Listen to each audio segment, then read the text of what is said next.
네, 기독교 강요 두 번째 읽겠습니다. 독자에게 드리는 글, 존 켈빈, 저자가 쓴 겁니다.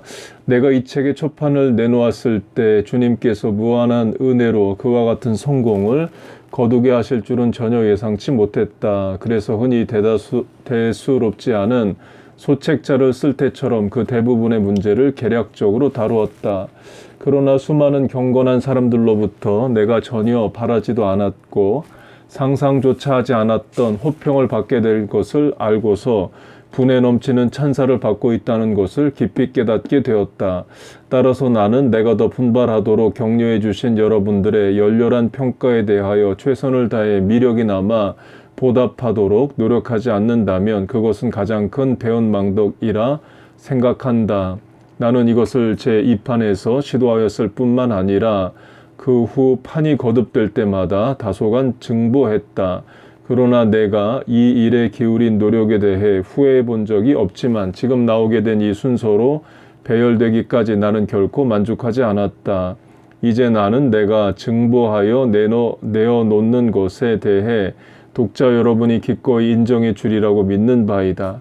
여하튼 하나님의 교회를 위해 이 일을 수행하기 위해서 내가 얼마나 많은 정열과 노력을 기울였는지에 대하여 나는 명백한 증거를 제시할 수 있다. 겨울 4.1열, 학질의 일종인 이제 4.1열에 걸려 죽음의 날이 임박했다고 생각되었을 때 나는 병세가 악화되면 될수록 더욱 자신을 돌아보지 않고 이 책을 저술하는 데 심혈을 기울였다. 그것은 내가 죽기 전에 이 책을 완성하여 성도들의 아낌없는 권유에 조금이라도 보답하려고 했기 때문이다. 이 칼빈이 훌륭한 것이 하나님이 시키신 일을 위해서는 생명을 돌아보지 않는다는 거예요. 이 학질의 일종인 병에 걸려서 나 이러다 죽는 거 아니야 하는 생각이 들었음에도 불구하고 하나님이 맡겨주신 저술의 일의 사명을 최선을 다해서 했다는 거예요. 그 결과 죽지도 않았고 책도 나오게 됩니다.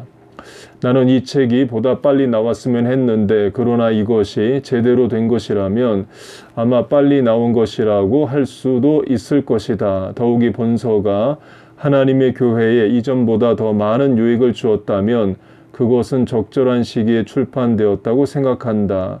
이것이 나의 유일한 소원이기도 하다.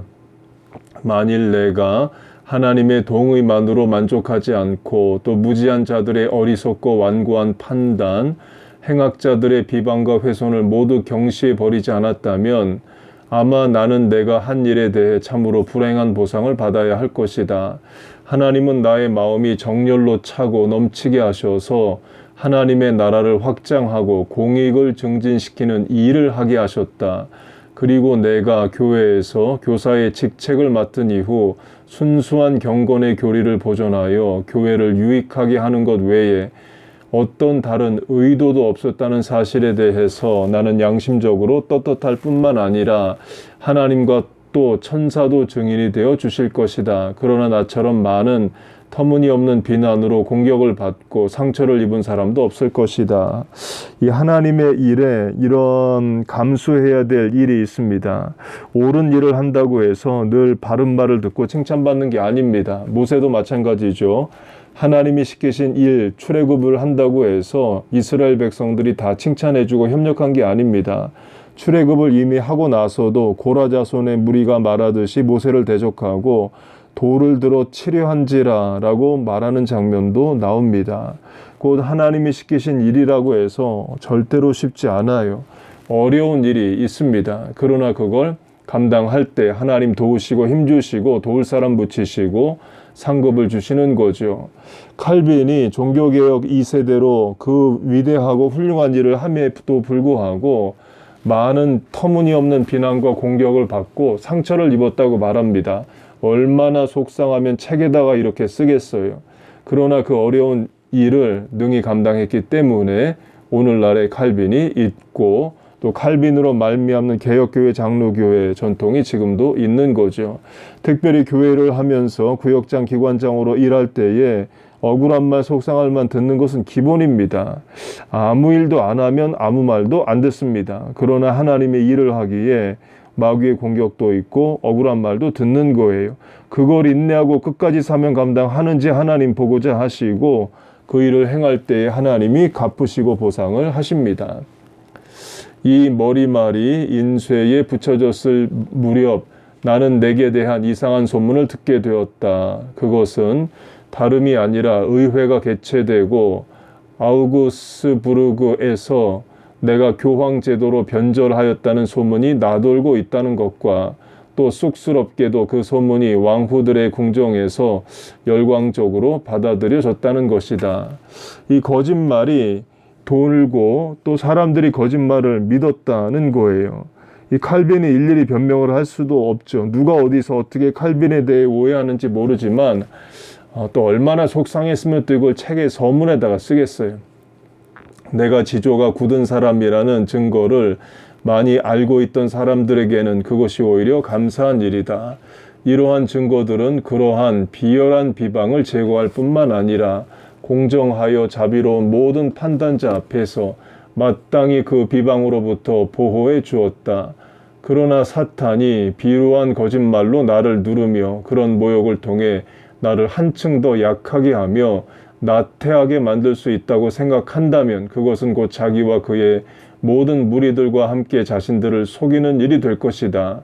왜냐하면 하나님은 무한하신 은혜로 내게 흔들리지 않는 인내를 주셔서 거룩한 소명의 길에서 나를 보호해 주실 것을 내가 확실히 믿기 때문이다. 이에 대하여 나는 이 판에서 새로운 증거를 나의 경건한 독자들에게 제시하는 바이다. 어려움이 크기 때문에 하나님이 공급하시는 힘도 더 큰 거예요.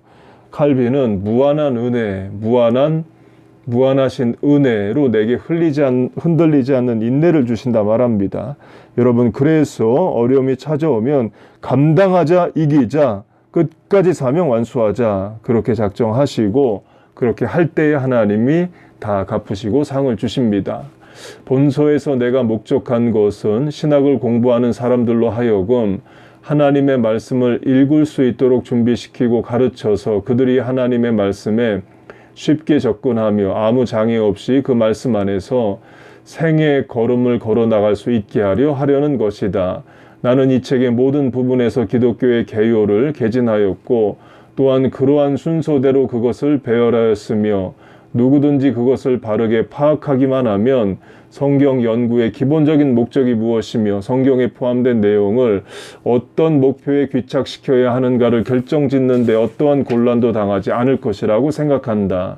그러므로 이제는 이러한 방법이 준비되었으니 만일 내가 이후에 무슨 성경 주석을 내놓게 되는 경우가 있더라도 교리에 대하여 길게 논의할 필요가 없고 일반적인 문제로 빗나갈 필요가 없을 것이므로 언제나 문제들을 간단하게 요약해서 다루게 될 것이다.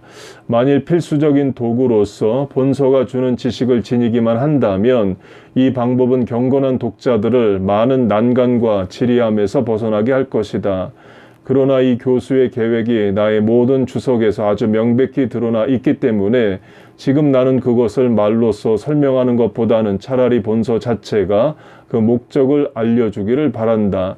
사랑하는 독자여, 이제 작별의 인사를 드리고자 한다.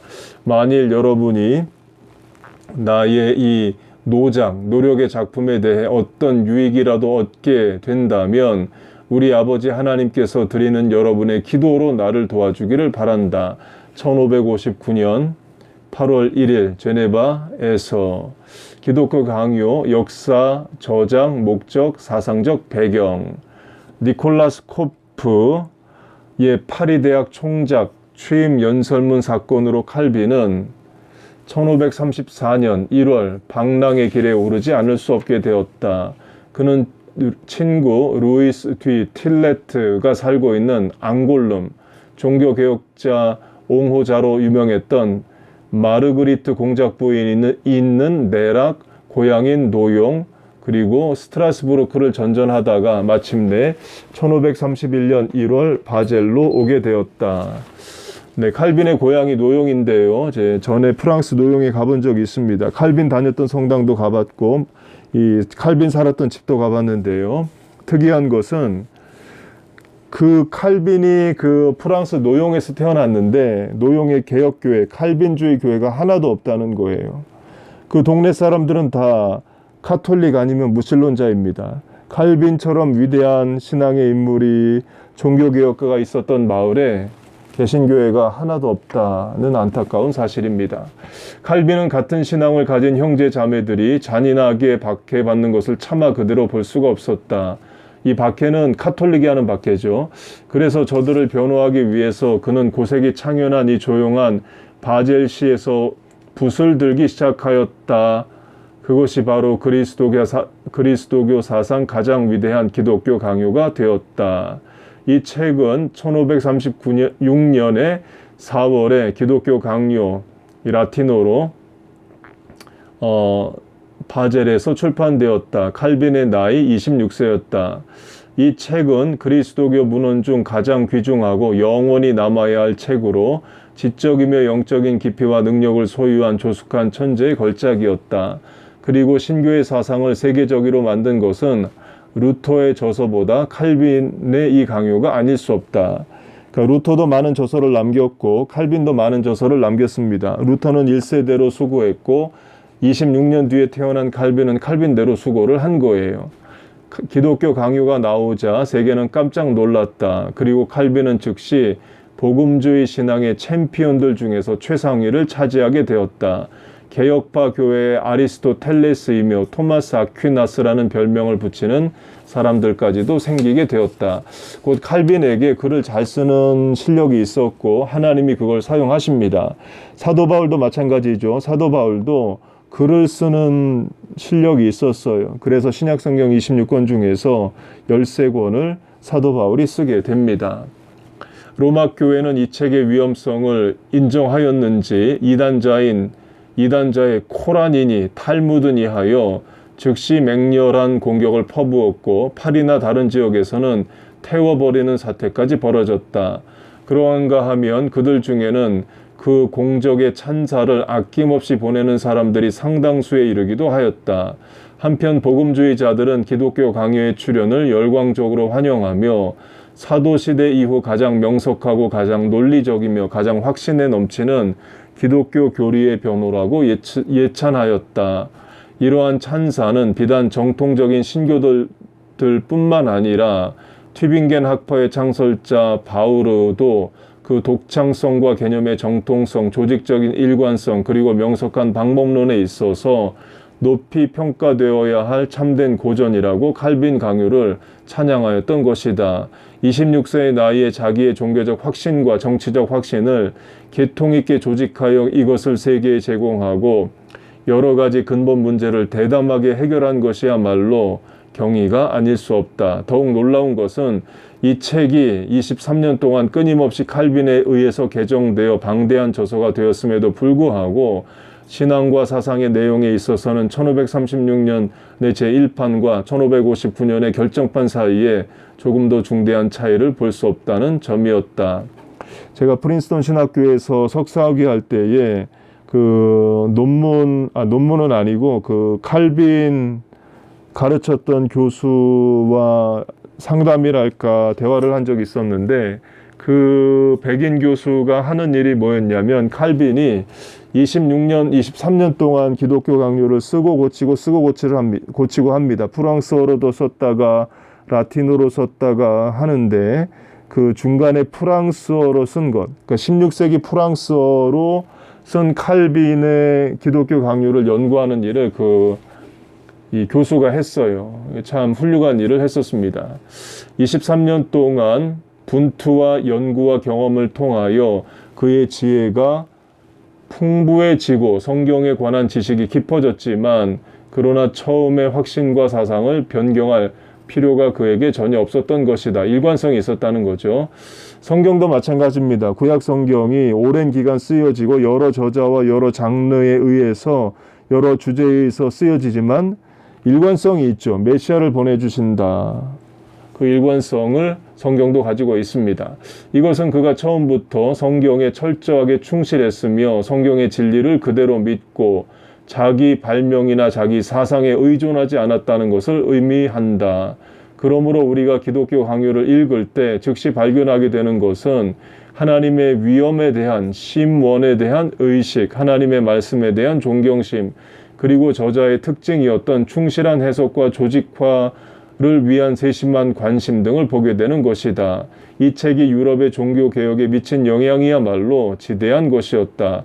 만일 기독교 강요가 없었더라면 루터가 죽은 후 신교가, 개신교가 어떠한 신앙에 빠졌겠는가 하는 것은 능히 짐작할 수 있을 것이다. 그 귀착점을 잃고 흩어졌을 것은 뻔한 일이었다. 이런 의미에서 이 책은 하나님께서 특별히 사용하신 책이라고 우리는 확신하는 것이다. 이 책이 출판된 지 몇 주 후에 부처, B-U-C-E-R, 부처는 칼빈에게 다음과 같은 편지를 썼다.